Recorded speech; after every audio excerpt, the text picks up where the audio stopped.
मुंबईमध्ये काल रात्रभर पावसाची संततधार सुरू राहिलेली आहे। सध्या पावसानं काहीशी विश्रांती घेतली आहे। हवामान विभागाकडून मुंबई, ठाणे, पालघर, रायगडला रेड अलर्ट जारी करण्यात आलाय।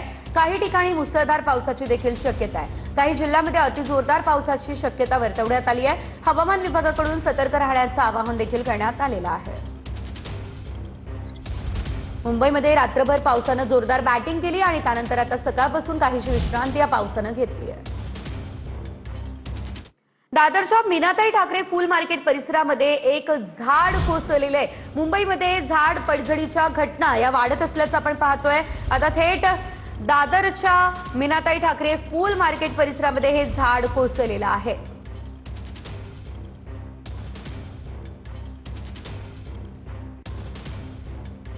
ही दृश्य आपण पाहू शकतोय कशा प्रकारे हे झाड या ठिकाणी कोसळलेलं आहे। या संपूर्ण घटनेचा सीसीटीव्ही हा समोर आलाय।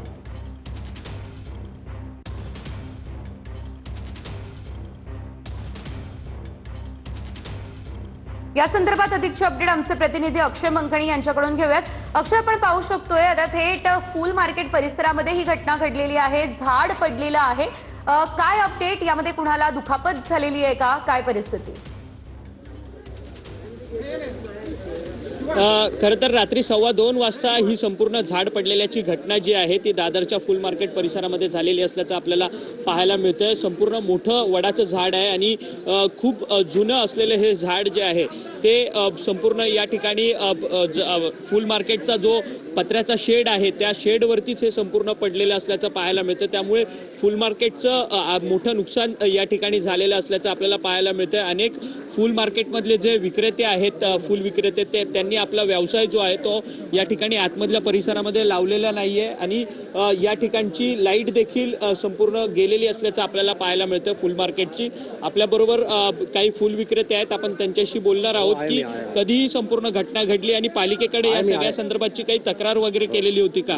एकंदरीतच ही कधी घटना घडली झाड पडलेल्याची आणि वारंवार इतकं मोठं झाड होतं, या झाडाची काही तक्रार पालिकेकडे केलेली होती का? नाही, हे रात्री 2:30 वाजताच्या सुमारास झाड पडलेलं आणि कालच इकडचे जे मंडई निरीक्षक आहेत त्यांनी ही झाड कटिंग करण्यासाठी महानगरपालिकेला पत्र दिलेलं होतं।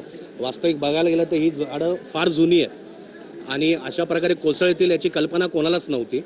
पण हे झाड पडल्या क्षणी आम्ही इकडचे स्थानिक नगरसेवक यशवंत केलेदार यांना याबाबतची माहिती दिली। त्यांनी लगेच महानगरपालिकेच्या अधिकाऱ्यांना इथे पाठवून देऊन जे काय सूचना द्यायच्या होत्या त्या दिल्या। लोकांना सांगितलं की बाबा इथे कोणी व्यवसाय करू नका, इलेक्ट्रिसिटी लगेच बंद करण्यात आली, त्याच्यामुळे इथे अनुचित प्रकार कुठला घडला नाही। परंतु किती वर्ष जुनं हे झाड होतं, धोकादायक झाड होतं का, या संदर्भात वारंवार तक्रारी, हे झाड कापण्याच्या संदर्भात वारंवार पालिकेकडे तुम्ही पत्रव्यवहार केला?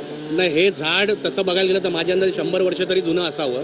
हे मार्केट इथे येऊन 25 वर्ष आलेले, 27 वर्ष त्याच्या आधीपासून ही झाडं इथे होती आणि वेळोवेळी यांची कटिंग होत होती। पण अचानकच हा जो प्रकार झाला त्याच्यामध्ये जबाबदार आपल्याला कोणालाही धरता येणार नाही।